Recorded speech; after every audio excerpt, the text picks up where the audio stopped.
इश्क दे रंग ने मलंग कीता। वाह वाह वाह, शुक्रिया। इश्क दे रंग ने मलंग कीता, एक दुख बिजली दा ते दूजा मच्छरां ने तंग कीता। नाज़रीन, सुबह से बिजली बंद हो, लेकिन ये बिजली बंद होने से कौन बंदा है जो मिस कॉल देके मच्छरों को बुलाता है, उसका हमें पता लगाना होगा।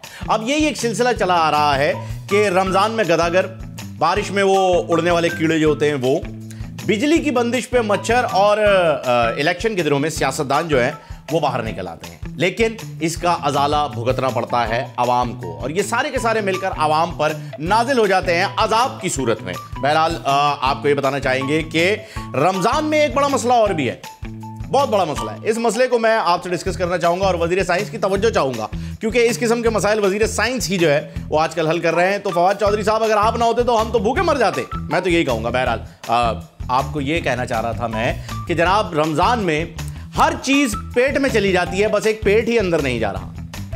ये क्या चक्कर है, इसके बारे में कुछ बताइएगा, क्योंकि हर चीज पेट के अंदर जा रही है, पेट अंदर क्यों नहीं जा रहा है सर?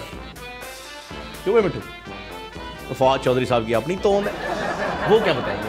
नहीं, फिर भी बता सकते हैं, क्योंकि वजीर साइंस वो ताज़ा बने, तो हो सकता है वो खुद भी कुछ एक्सपेरिमेंट कर रहे हो। आजकल लैब में घूमते रहते हैं, भाई इधर H2 के अंदर जो है वो H2O मिलाओ और पानी बनाओ। सब पानी क्यों बना रहे हो? तो बना बनाया मिल रहा है, चलिए पी लेंगे, हमसे पानी क्यों बना रहे हो?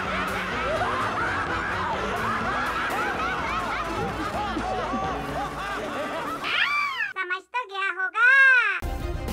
सब्सक्राइब करें और बेल दबाएं ताकि कोई खबर रह न जाए।